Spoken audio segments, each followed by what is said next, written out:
So we are now on to the question 6 of chapter 11, Biotechnology Principles and Processes. What is this question saying? ये question कह रहा है besides better aeration, तो पहली एक ये चीज है, and mixing properties. कह रहा है बेटर एरेशन और मिक्सिंग प्रॉपर्टीज के अलावा what other advantages do stirred tank bioreactors have over shake flask? तो वो कह रहा है कि बेटर एरेशन और मिक्सिंग प्रॉपर्टीज के अलावा स्टर्ड टैंक बायोरिएक्टर्स के पास और कौन से बेनिफिट्स हैं, क्या खूबियां हैं, क्या अच्छाइयां हैं, किसके ऊपर? Shake flask. तो हमको कंपेयर करना है किसको और किसको? हमको स्टर्ड टैंक बायोरिएक्टर को और शेक फ्लास्क को कंपेयर करना है.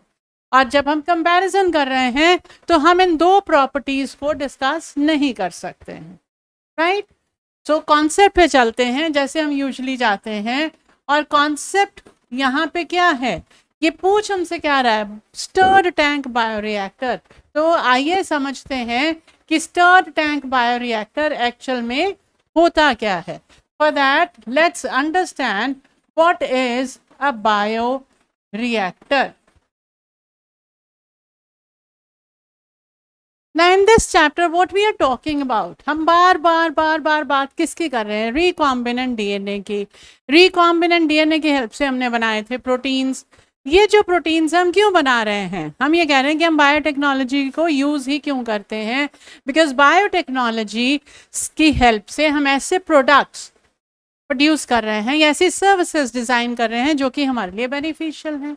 वो प्रोडक्ट्स जनरली क्या होते हैं? वो प्रोडक्ट्स जनरली प्रोटीन्स होते हैं या हम केमिकल कंपाउंड्स बनाते हैं similar to the ones which are there in the living system.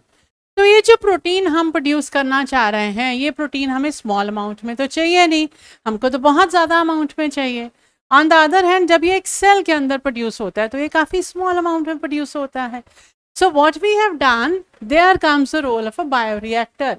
Bioreactor actual में क्या है? It is a large vessel. ये एक बहुत बड़ा वेसल है जिसके अंदर हम 100 to 1000 लीटर्स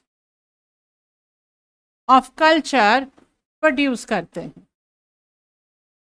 तो बड़ा वेसल क्या कर रहा है? जिसके अंदर हम कल्चर प्रोड्यूस कर रहे हैं. कितनी अमाउंट में? 100 to 1000 लीटर्स. ऑफ कोर्स ये कल्चर किस चीज़ का है? ये किसी प्रोटीन का है या ये किसी ऐसे मटेरियल का है जो कि हमको चाहिए.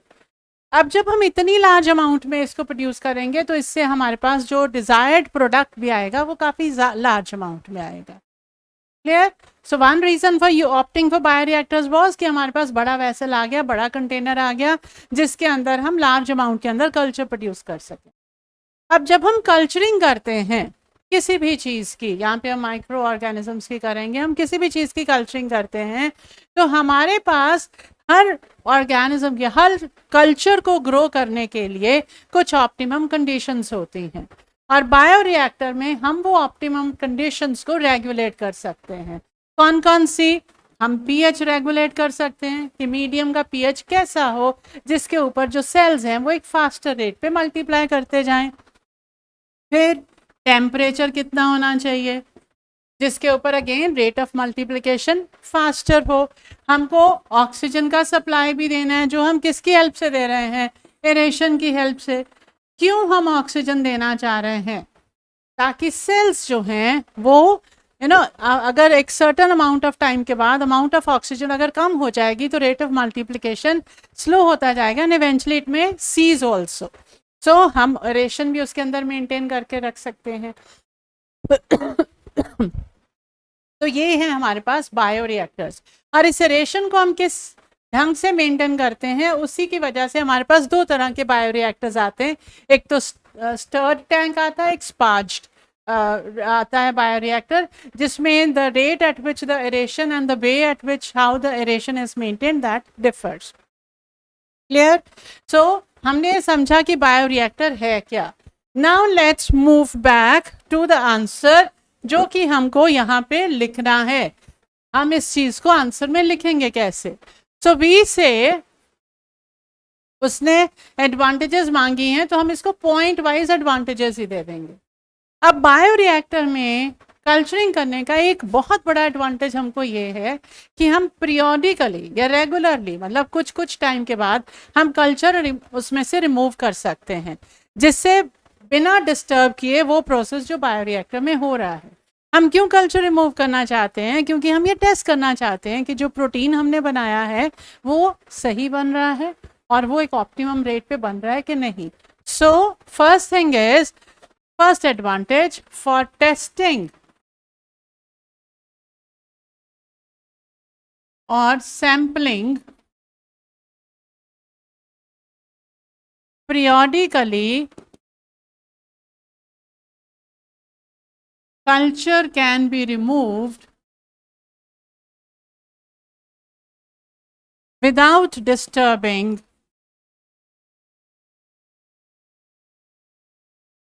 anything else. हम कल्चर रिमूव करते चले जा रहे हैं लेकिन जो उसका फॉर्मेशन का प्रोसेस है वो किसी भी तरह से इम्पैक्ट नहीं होता। ये पहली एडवांटेज।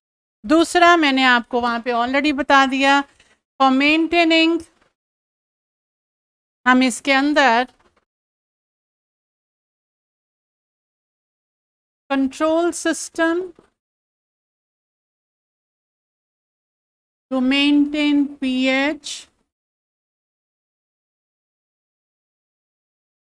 and temperature, मैं ब्रैकेट में लिख रही हूं ऑप्टिमम कंडीशंस फॉर ग्रोथ। किसकी ग्रोथ? कल्चर की ग्रोथ। तो control system to maintain pH and temperature, ये भी प्रेजेंट है बायोरिएक्टर के पास, राइट। तो पहली एडवांटेज हम उसको टेस्ट कर सकते हैं, दूसरा हम उसका कंट्रोल पैनल है मेरे पास जिससे हम उसको कंट्रोल कर सकते हैं और इसको मैक्सिमम ऑप्टिमम कंडीशंस दे रहे हैं ताकि वो प्रॉपरली ग्रो करे। तीसरा, we have process for foam management. ये जो फोम, जो झाग उस पर बनती है उसको हमने कॉन्टिन्यूसली ब्रेक करना होता है, राइट। सो हमारे पास फोम मैनेजमेंट का भी एक पैनल है, वो भी हम मैनेज कर सकते हैं जो कि हम शेक फ्लास्क के अंदर नहीं कर सकते। तो ये हमारे आ गए 3 एडवांटेजेस, और 3 advantages in addition to the these 2, हमने उनकी बात भी नहीं करी है। So this is your answer for the question number 6। Thank you.